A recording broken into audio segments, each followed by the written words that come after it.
Mga balitang nakalap ng inyong mga tagapagbalitang mandirigma mula sa Luzon, sa Visayas at sa Mindanao. 24 oras na laging handang magtanggol sa buong kapuluan. Ito ang Balitang Mandirigma, the Philippine Marine Corps Virtual News Program sa ulo ng mga balita. Sa ulo ng mga balita, Philippine Marine Corps idinaos ang taunang Commandant's New Year's Call. Philippine Marine Corps Drum and Bugle Team at Silent Drill Platoon kasama ang Republic of Korea Navy nagpamalas ng isang exhibition. Seremonyas para sa pagre-retiro ng Sergeant Major ng Philippine Marine Corps idinaos. Para sa mga ulat ng brigada mga Marines sa Central Mindanao, nagsagawa ng simultaneous force march.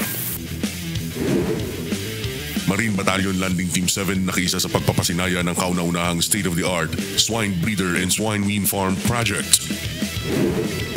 Ito ang Balitang Mandirigma, ang inyong tagapagbalitang mandirigma Captain Tisha Alamil, Philippine Navy Marines. Magandang araw, Luzon, Visayas at Mindanao. Mula sa tahanan ng The Most Ready Force, ang Philippine Marine Corps, ako si Captain Tisha Alamil, Philippine Navy Marines, at ito ang Balitang Mandirigma.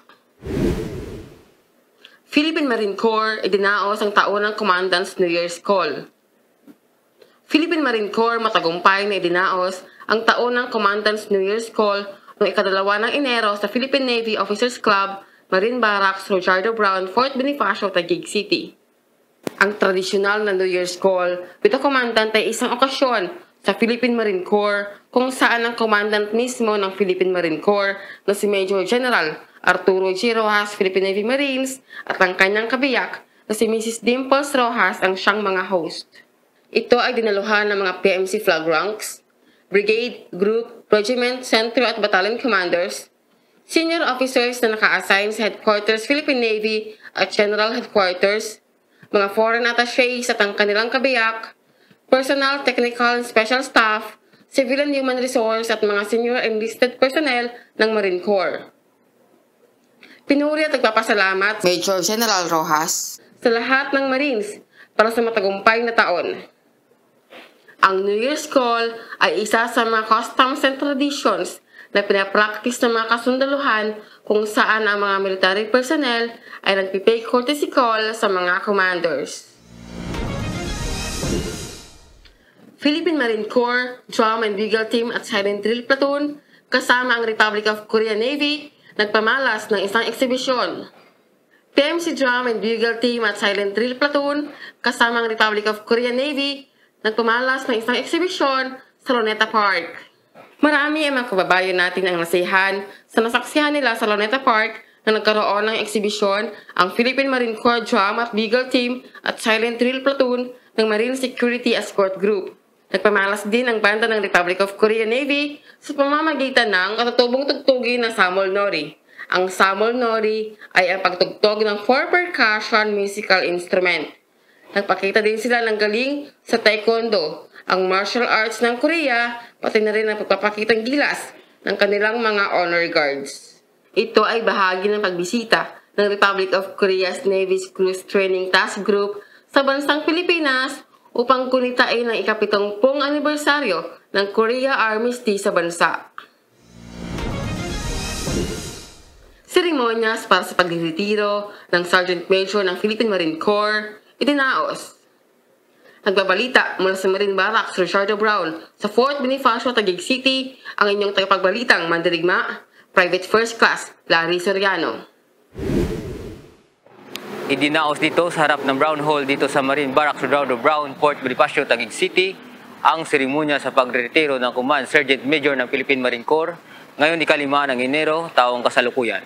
Si Command Sergeant Major Antonio O. Limitares, Philippine Navy Marines, ay nanungkulan sa hukbong sandatahan ng Pilipinas sa loob ng mahigit na 38 taon mula noong 1985. Nagpasalamat si Command Sergeant Major Limitares sa kasalukuyang pamunuan ng Philippine Marine Corps. Sa lahat ng mga NCOs, mahalin natin ang Philippine Marine Corps. Kagaya ng pagmamahal natin sa ating mga buhay, sa buhay natin, sa sarili natin. At alagaan natin mabuti ang ating kapwa enlisted personnel.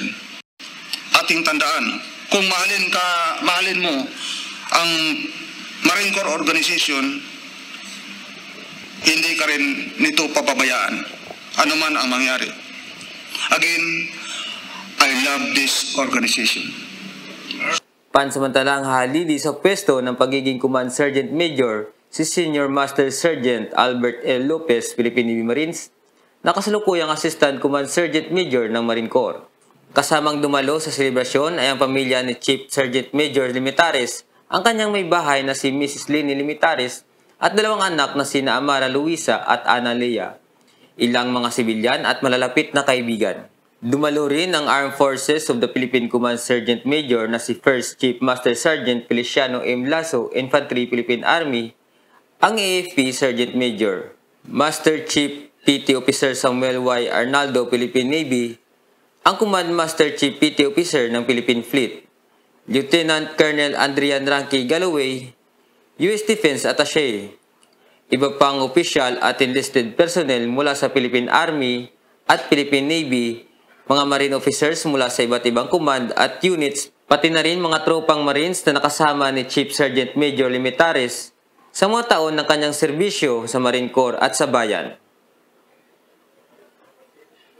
Si Command Sergeant Major Limitares ay tubong Dipolog City, Mindanao. Sa iyong paglabas sa serbisyo, ay baunin mo ang kasabihang once sa Marines, always sa Marines. Mula sa bumubuo ng Balitang Mandirigma, maraming salamat sa iyong serbisyo. Saludo kami sa UTAP. Dumako naman tayo sa mga balita ng ating mga mandirigma sa iba't ibang bahagi ng ating bansa. Mga ulat ng brigada.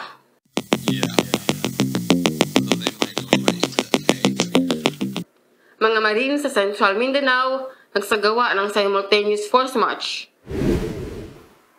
Nagsagawa kamakailan ng simultaneous force march ang Marines na nakadestino sa Central Mindanao bilang paghahanda sa pagsalubong ng bagong taon.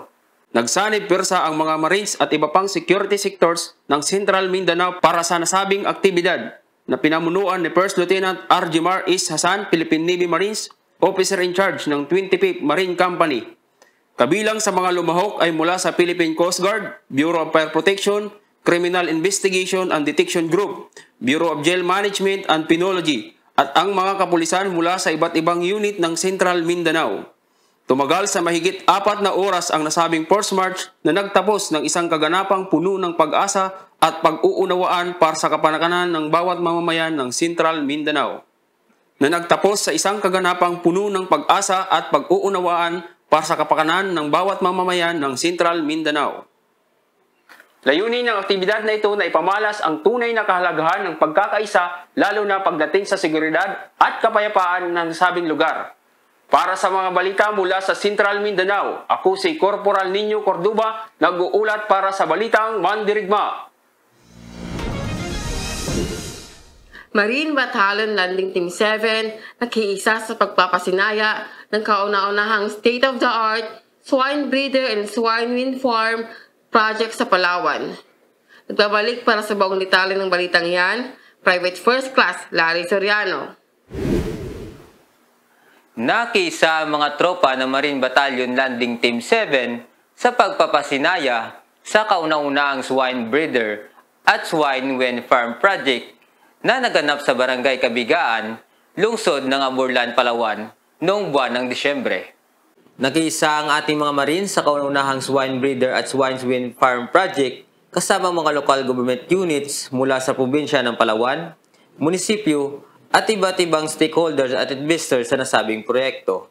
Dinaluhan ng inyong mga Marines ang groundbreaking ceremony ng naturang proyekto sa pangunguna ni Lieutenant Colonel Geoffrey Disigno, Philippine Navy Marines, ang commanding officer ng MBLT 7. Layunin ng naturang proyekto ang matugunan ang seguridad sa supply ng pagkain at mabigyan ng hanapbuhay ang mga mamayan sa lugar.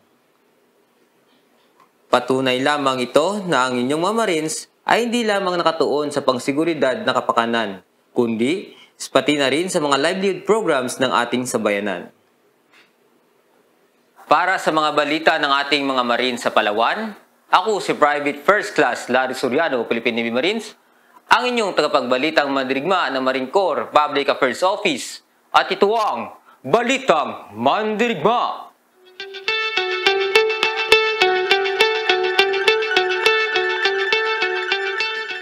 Alam niyo ba, Mayroon lang nag-iisang bootcamp ang Philippine Marine Corps.